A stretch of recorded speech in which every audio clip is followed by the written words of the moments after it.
Cerita berawal dari seorang dukun sedang melakukan sebuah ritual dengan merapal sebuah mantra. Perkenalkan, seorang perempuan ini bernama Irma dan satunya lagi adalah Wulan datang kepada dukun Ihsan bermaksud untuk meminta petunjuk apakah Irma bisa menikah dengan laki-laki bernama Galang, saudara sepupunya sendiri. Ini, Galang. Setelah dukun Ihsan melakukan ritual, ternyata Irma tidak bisa menikah dengan sepupunya dan hanya akan menjadi bencana dalam hidupnya. Besoknya Irma, Wulan dan ibunya datang ke rumah Galang. Disambut oleh anaknya bernama Sofia dan istrinya bernama Nisa. Selain itu, juga terlihat kalau kondisi ibunya Galang sedang sakit keras. Malah kemarin ada teman ibu yang jemput, penyakitnya bukan medis. Galang yang duduk sedang kerja disambut oleh Irma dan mereka menuju ke ruang depan. Terlihat istrinya yang sedang cemburu melihat kelakuan Irma kepada suaminya. Setelah asik melakukan perayaan ulang tahun, Sofia mendapatkan hadiah boneka dari bibi Irma. Tante Irma, Tante Wulan. Kemudian Irma yang teralihkan oleh suara dari keluarga lainnya yang sedang melihat kondisi ibunya Galang, dia memanfaatkan keadaan dan langsung datang menghampiri Galang. Namun Galang tidak suka dengan kelakuan Irma. Meski ternyata selama ini mereka memiliki hubungan gelap dan Irma sampai mengandung anak dari Galang. Laki-laki cuma mau enaknya doang. Kita udah sepakat, kita nggak ada apa-apa lagi. Seketika Sofia datang dan memberitahu boneka pemberian dari bibi Irma. Sontak ayahnya menghampiri dan mengajak masuk anaknya ke dalam rumah. Nggak ada Tante Irma di sini. Kok ada gaungnya? Beralih ke Irma yang sedang sendirian terlihat bingung menelepon seseorang. Sampai malam hari, orang yang ditelepon oleh Irma masih belum bisa dihubungi. Adiknya datang dan ngomel-ngomel mengingatkan kakaknya untuk tidak terus mengejar cintanya Galang. Ini bukan jatuh cinta biasa lagi. Ternyata orang yang tidak bisa ditelepon adalah Galang. Akhirnya Irma menemuinya secara langsung, bilang tak ingin mengakhiri hubungan dan pertanggungjawaban kepada Galang. Anak yang ada dalam perut saya adalah... Sungguh sangat menyakitkan. Seketika Irma langsung keguguran karena ulah Galang. Singkat cerita, Irma dirawat di rumah sakit akibat kejadian kemarin. Galang datang memberikan segepok uang dan meminta kepada Irma untuk tidak mengganggu kehidupannya lagi. Saya mohon jangan ganggu saya lagi. Sontak Irma marah karena kelakuan Galang kepadanya yang selama ini memiliki hubungan hanya untuk senang-senang. Berlanjut ke Galang yang disapa oleh Pak Ustadz dan memberikan sebuah mukena untuk Sofia. Dan berpesan agar segera mengajari anaknya untuk sholat. Terima kasih bingkisannya. Sama-sama lah. Sampainya di rumah, Galang disambut oleh anak dan istrinya terkejut melihat bajunya yang terkena noda darah. Ini kenapa, A? Habis membeli kambing. Saat tengah malam, Galang dikagetkan oleh Sofia datang dan tiba-tiba Tolong bantu pasangin ya. ternyata itu hanyalah mimpi. Segera Galang melihat anaknya yang ternyata masih tertidur di dalam kamar. Teringat di masa lalu yang menceritakan kondisi mata Sofia terjepit saat proses kelahiran, sehingga menyebabkan matanya buta. Besoknya, di saat khotbah Jumat, Pak Ustadz menjelaskan bahwa perbuatan buruk manusia dicatat di dalam kitab Sijin, dan terlihat Galang yang dengerin ceramah justru malah liar-liar pengen tidur. Benar-benar tersimpan di dalam sijin. Karena perkara ini adalah Setelah selesai sholat Jumat, Galang yang akan pulang justru kehilangan sendalnya. Temannya yang menanyakan kabarnya Galang dijawab asal-asalan aja sama Galang yang terlihat pusing karena masalahnya dengan Irma. Hati-hati nanti malah dikasih masalah terus biar inget. Saat itu juga dia menerima telepon dari Irma dan singkat kata meminta Irma jangan mengganggu kehidupannya lagi. Dan Irma seketika kecewa karena hal tersebut. Beralih ke Sofia yang perutnya mendadak kesakitan dan ibunya datang juga kebingungan dengan kondisi anaknya. Di sini? Kenapa ya, Nak ya? Malam pun tiba, ternyata Irma sedang menuju ke rumah dukun bermaksud menyakiti semua keluarga Galang.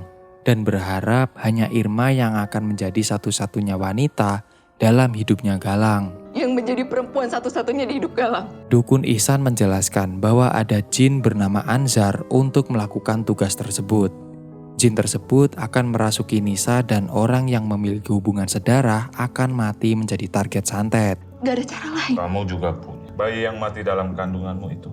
Apakah mereka peduli? Si dukun juga menjelaskan bahwa dia membutuhkan sesuatu dari Nisa untuk menjadi persyaratan ritual. Rambut, darah, atau kuku. Lakukan semua yang harus dilakukan. Singkat cerita, Irma besoknya datang ke rumah Nisa dan pura-pura bertamu padahal dia akan mengambil sesuatu di rumah Nisa. Miss, saya numpang toilet ya. Oh iya silakan. Mencoba mencari di kamar mandi dan dia mendapatkan potongan rambut yang tertinggal di sisir Nisa. Selain itu, juga mendapatkan sebuah pembalut dari tempat sampah. Setelah mendapatkan yang dia cari, Irma berpamitan kepada Nisa dan Sofia. Irma juga menangis di hadapan Sofia karena dia tahu akan kehilangan Sofia selamanya. Tiba-tiba, dia bertemu dengan Galang yang jawabannya tetap sama seperti sebelumnya. Saya ganggu keluarga saya sendiri. Kita kan keluarga. Ya kan? Semua persyaratan yang dibutuhkan sudah lengkap. Kini si dukun menyiapkan semua perlengkapan untuk ritual.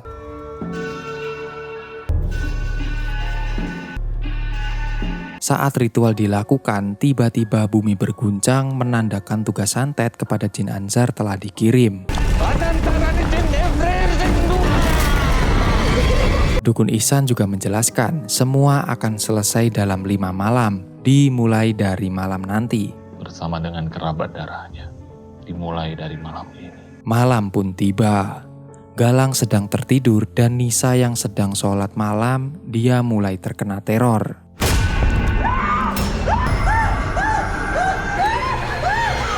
Hingga Galang datang dan menyadarkan Nisa namun dengan perkataan kasar kepada istrinya. Masih jam 3 pagi, Nis. Dan saya nggak ada waktu buat dengerin omong kosong kamu itu. Pagi pun tiba.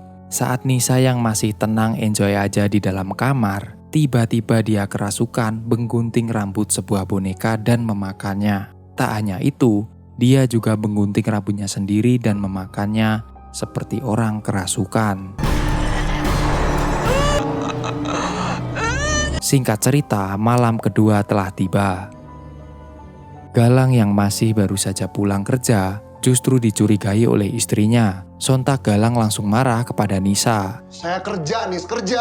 Di rumah ini ada yang aneh. Beralih ke Irma yang baru saja tiba di rumah, diperingatkan oleh ibunya karena sering pulang larut malam. Apaan sih mah? Kalau dikasih tahu malah begitu. Bertemu dengan adiknya yang ternyata perhiasan adiknya ikut digunakan untuk membayar dukun santet tempo hari. Kamu, mama, gak pernah sekalipun dukung teteh. Saat tengah malam, Irma dikagetkan oleh pintu kamarnya yang terbuka dengan sendirinya. Setelah dilihat, ternyata tidak ada siapa-siapa.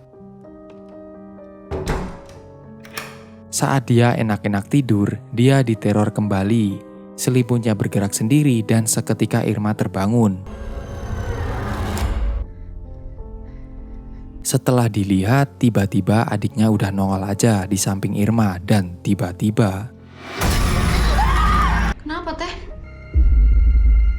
Besoknya saat Nisa sedang berzikir, tiba-tiba dia merasa kesakitan.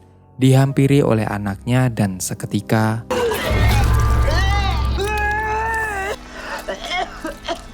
Sungguh mengerikan. Cacing keluar dari mulut Nisa dalam kondisi hidup-hidup. Kemudian terlihat Nisa sedang merawat ibu mertuanya. Tak disangka dia kembali kerasukan. Tanpa sadar, dia mencoba membunuh ibu mertuanya sendiri. Sontak dia meminta maaf dan ibunya yang sakit hanya bisa diam dan menangis. Nanti air di baskom dulu ya, Bu. Setelah Nisa merawat ibunya, kini dia sedang memasak bubur untuk sarapan mertuanya. Tak disangka, ibunya bisa berjalan sendiri menuju ke dapur tanpa sepengetahuan Nisa. Oh tidak, ibunya berdiri sedang mengangkat bubur panas di hadapan Nisa dan hal mengerikan terjadi.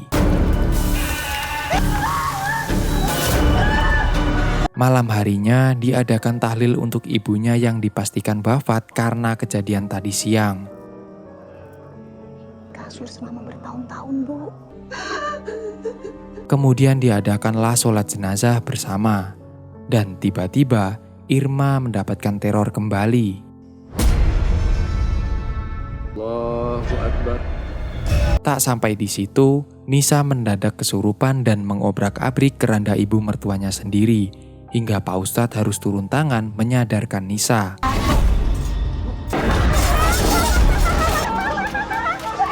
Saat tengah malam, Galang mendengar sebuah keramaian di dalam rumahnya. Mencoba untuk melihat apa yang terjadi, tiba-tiba kini Galang menjadi pocong yang dikerumuni oleh ibu-ibu yang ikutan jadi pocong dengan merapal sebuah mantra. Seketika dia disadarkan oleh panggilan anaknya. Besoknya Galang terbangun dari tidurnya dan menghampiri istrinya meminta maaf karena selama ini dia tidak percaya dengan omongan Nisa. Saya minta maaf, saya harusnya percaya kamu dari awal. Datang ke Pak Ustadz bermaksud meminta bantuan. Namun Pak Ustadz sendiri tidak bisa mengatasi semua masalahnya Galang dan meminta agar tetap berdoa. Sekuat apapun jin. Beralih di rumah, Nisa yang sedang memasak, tiba-tiba dia mendengar sesuatu dari dalam kamar mandi. Saat dilihat, ternyata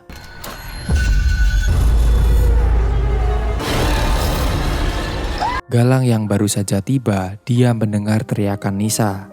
Segera lari menolong istrinya. Istrinya yang masih kerasukan, Galang sadarkan dengan air suci dari Pak Ustadz.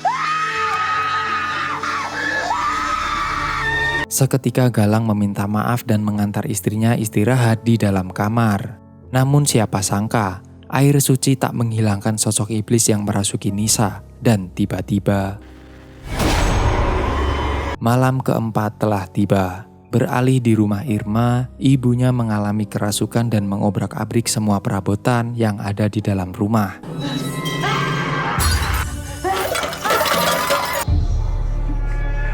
Kejadian mengerikan tak sampai di situ. Kini ibunya sekarang beralih profesi menjadi pemain debus jaran kepang. Irma dan adiknya yang baru saja tiba dikagetkan oleh keadaan rumahnya yang berantakan dan melihat ibunya sudah tewas dengan kondisi yang mengenaskan.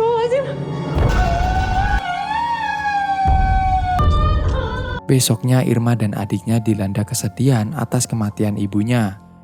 Irma akhirnya mengakui kesalahannya dan menceritakan kepada Wulan bahwa selama ini Irma yang menyebabkan kematian dari dua korban yang telah meninggal, yaitu ibunya Galang dan ibu mereka sendiri. Bukan kerabat darahnya Nisa. Terus Sophia gimana?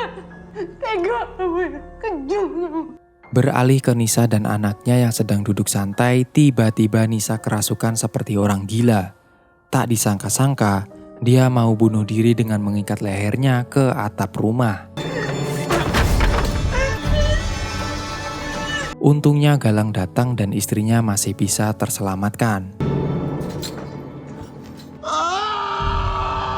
Kemudian Pak Ustadz datang dan mencoba membacakan doa kepada Nisa. Pak Ustadz juga meminta kepada Galang membawa Nisa nanti malam di aula masjid untuk diruqyah, serta menyuruh Galang untuk sholat taubat berharap ampunan kepada Allah dan masalahnya segera bisa teratasi. Ada cara bagaimana kita minta ampun sama Allah. Irma dan Wulan datang ke rumah Galang dan seketika meminta maaf atas perbuatannya.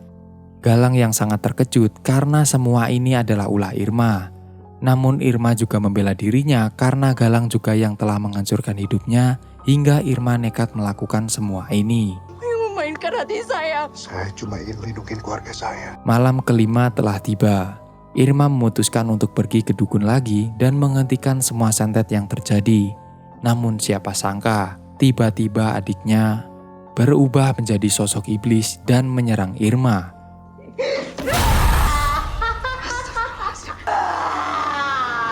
Terjadilah baku hantam antara mereka. Irma yang mencoba berlindung di dalam kamar, seketika kondisi mereda.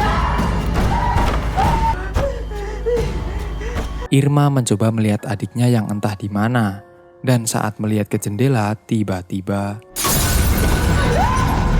terjadi aksi kejar-kejaran antara mereka. Saat Irma mau memukul adiknya pakai batu, seketika adiknya tersadar, namun itu hanyalah tipuan. Iblis membawa Wulan naik ke atas pohon dan melakukan aksi terjun bebas dari atas.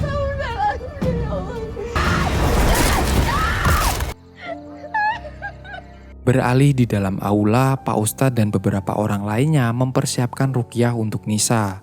Dan terlihat Galang yang sedang melaksanakan sholat berdoa keselamatan untuk keluarganya. Galang menuntun istrinya ke dalam aula dan didudukan di kursi ruqyah. Beralih ke Irma yang datang ke rumah dukun Ihsan dan ternyata Ihsan tak ada di tempat, hanya ada Bu Anah. Irma menanyakan kenapa keluarganya ikut menjadi korban santet. Seharusnya korban hanya orang yang sedarah dengan Nisa. Justru Bu Anah menanyakan kembali kalau darah yang dibawa oleh Irma kemungkinan salah sasaran. Darah siapa yang kamu bawa ke sini? Kembali ke Pak Ustadz yang meruqyah Nisa. Seketika Nisa kerasukan kembali dan terpaksa harus diikat, diselimuti oleh kain ruqyah. Gangguan tak sampai di sini. Seketika lampu kedap-kedip dan Nisa kembali kerasukan, namun kali ini lebih mengerikan. Sampai Pak Ustadz yang membaca doa bersama para jamaah ruqyah belum berhasil menyadarkannya. Beralih ke Irma yang masuk di dalam ruangan dukun Ihsan dan karena semakin bingung dia mengobrak-abrik semua barang yang ada. Tak disangka seketika Irma juga ikut diserang oleh santet yang ia kirim. Kembali ke Nisa yang masih kerasukan, saat Pak Ustadz akan melawan Nisa, tiba-tiba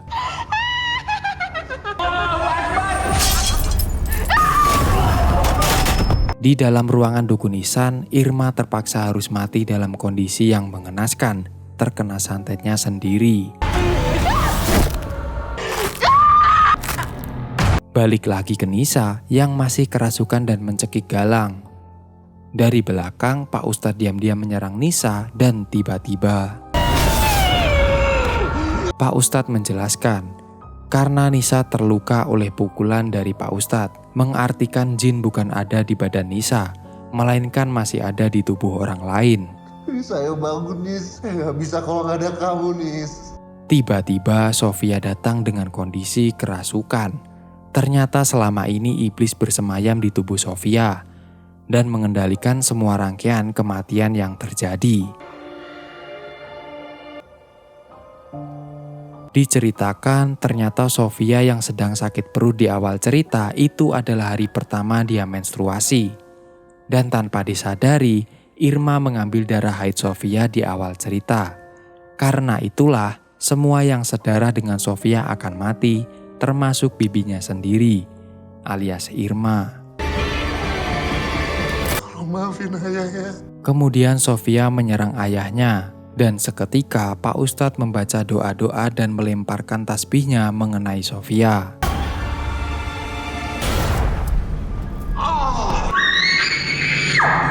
Singkat cerita, di akhir kehidupan mereka, kondisi Galang tewas mengenaskan.